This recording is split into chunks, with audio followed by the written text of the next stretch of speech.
I'm sorry, you have exceeded your time, ji. Thank you very much. The last speaker for this discussion on national integration, Sayyid Adnan Kakakhail Sahib, seat number 93, Jamiatul Ulum Islamia, Banori Town, Karachi se ताल्लुक है इनका. Jamia उलूमुल Islamia Binori town Karachi. मेरे साथियों ने कल भी इस मौजू के ऊपर बहुत अच्छी बातें की. आज कोशिश करूंगा उन्हीं बातों की रोशनी में इसको बिल्कुल मुख्तसर अंदाज में पेश करूं. इसमें दो राय नहीं है कि हमारा सबसे बड़ा बहरान नजरियाती यकजहती, फिक्री वहदत और इत्तेहाद व इत्तेफाक से महरूमी है. मगर सोचने की बात यह है कि ये महरूमी 58 साल गुजरने के बावजूद अभी तक क्यों है. उसकी वजह यह है कि वो जो बुनियादी प्लेटफॉर्म दिया गया था कि पाकिस्तान का मतलब क्या, ला इलाहा इल्लल्लाह, उस पर कन्फ्यूजन्स पैदा कर दी गई. एक सोचे समझे मंसूबे के तहत अभी तक पूछा जा रहा है कि पाकिस्तान क्यों बनाया गया था, कायद का विजन क्या था. क्या ये चीजें बहुत क्लियर नहीं है? और क्या इस सवाल का जवाब मैं या आप दे सकते हैं या वो नस्ल दे सकती है जिसने तख्लीक पाकिस्तान के खाके में अपने खून से रंग भरा था. ये उनकी रूहों के साथ मजाक है, ये उनकी रूहों के साथ मजाक है, ये उनकी कुर्बानियों का मजाक है कि जी आप तो कट मरे, हमें समझ ही ना आया कि आपका मसला क्या था. हमारा दूसरा बड़ा मसला अमन व अमान की दिगरगुं सूरत हाल है और बदकिस्मती से इसको बाज़ औक़ात कहा जाता है कि इस्लाम जिम्मेदार है.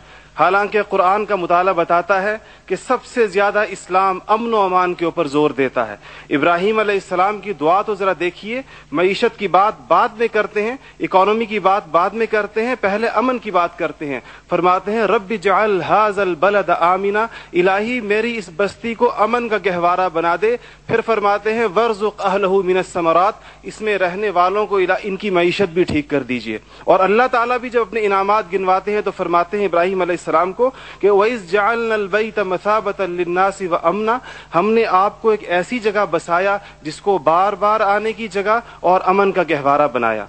ये तो बात बिल्कुल वाज़े है. मसला ये है हमारा अमन व अमान तबाह क्यों हुआ, हमारा नौजवान किस तरह दहशतगर्दों का आला बना और हम रोज बरोज लाकानूनियत की दलदल में क्यों धंसे जा रहे हैं. जनाब सदर, नोट करने की बात है कि यह सबक उसको किसी मजहब ने नहीं सिखाया, यह सबक उसको किसी दीन ने नहीं बताया. ये तबकाती तफरीक, इस्तेहसाली निज़ाम, टैलेंट की बेकदरी, तालीमी ढांचे का खोखलापन, बे इंतहा करप्शन और इख्तियारात के नाजायज इस्तेमाल वो खौफनाक मसाइल हैं जो नौजवान को इस तरफ लेकर गए हैं. आप ये मसाइल हल कर दीजिए, आप ये मसाइल हल कर दीजिए, फिर देखिए ये नौजवान दहशतगर्द है या अमन पसंद है.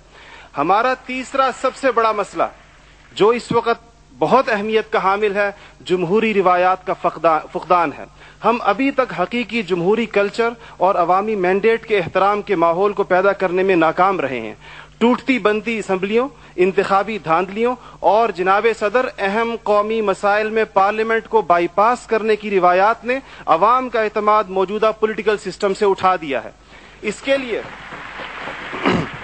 हमें अपने उस पड़ोसी मुल्क से सबक सीखना चाहिए जहां से मुशाहिद साहब तशरीफ लाए हैं और आप अनकरीब जाने वाले हैं. उनकी और हमारी तारीख आज़ादी एक ही है. उनको और हमको हमें और उनको एक जितना वक्त मिला है, मगर उन्होंने अपने यहाँ जमहूरी अक़दार को इतना मजबूत कर दिया है कि हुकूमत कितनी नाकाम साबित क्यों ना हो जाए, कोई भी उस्ताद टूट पड़े, ये नहीं हो सकता कि फौज बैरकों से निकले इक़्तिदार में आकर बैठ जाए.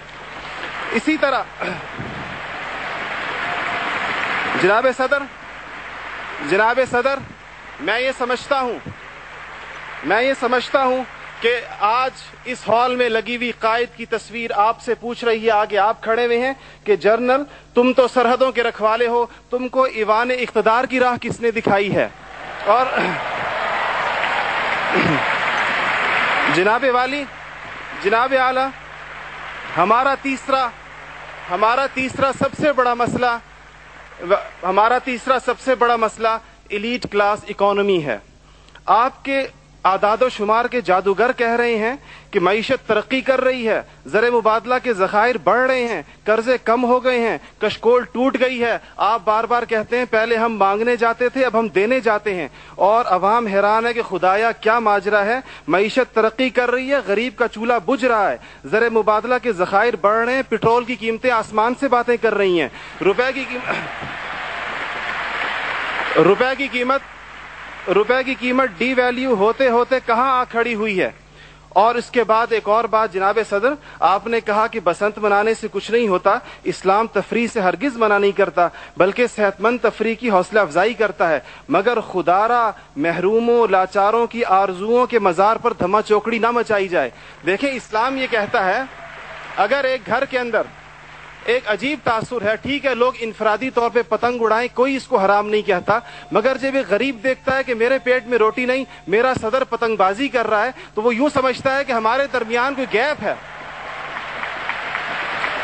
آپ بالکل وہ سمجھتا ہے, غریب کہتا ہے کہ میں, غریب دیکھتا ہے, غریب آپ کو اس کے احساسات کا بالکل اس طرح لگتا ہے ایک گھر کے اندر میت پڑی ہو اور آپ دوسرے گھر کے اندر ڈرم بجائیں کہ میں تو آزاد ہوں, غم تو تمہارا ہے میرا نہیں ہے. تو اس کو کوئی بھی اس کی اجازت نہیں دے گا, کوئی بھی مذہب کہے گا کہ نہیں, اس کا احساس کیجئے, اس کے اشک شوئی کریں, اس کو سینے سے لگائیے. اس کے علاوہ جناب صدر ایک بہت اہم بات جو ہم محسوس کرتے ہیں کہ بعض مسائل آپ کے لہجے کی کرختی کی وجہ سے خراب ہوتے ہیں. آپ بلوچستان کے عوام سے کہتے ہیں تمہیں ہم وہاں سے ہٹ کریں گے, تمہیں پتہ ہی نہیں چلے گا ہم نے تمہیں کہاں سے ہٹ کیا ہے. یہ چیزیں آپ قوم کے بڑے ہیں, آپ کو بالکل قوم سے اس انداز میں گفتگو کرنی چاہیے جس طرح آپ اپنے بیٹے بلال سے گفتگو کرتے ہیں. آپ کو اس کے جناب صدر آپ کا لہجہ جو ہے, وردی کی بات میری بہن نے کی, وردی کی بات تو آپ نے خود 14 کروڑ عوام سے کہا تھا میں 31 دسمبر کو اتار دوں گا, پھر قوم کے وسیع تر مفاد میں آپ وعدے سے مکر گئے. تھینک یو جی, شکریہ, مہربانی, تھینک یو. آپ کا ٹائم ہو گیا ہو جی.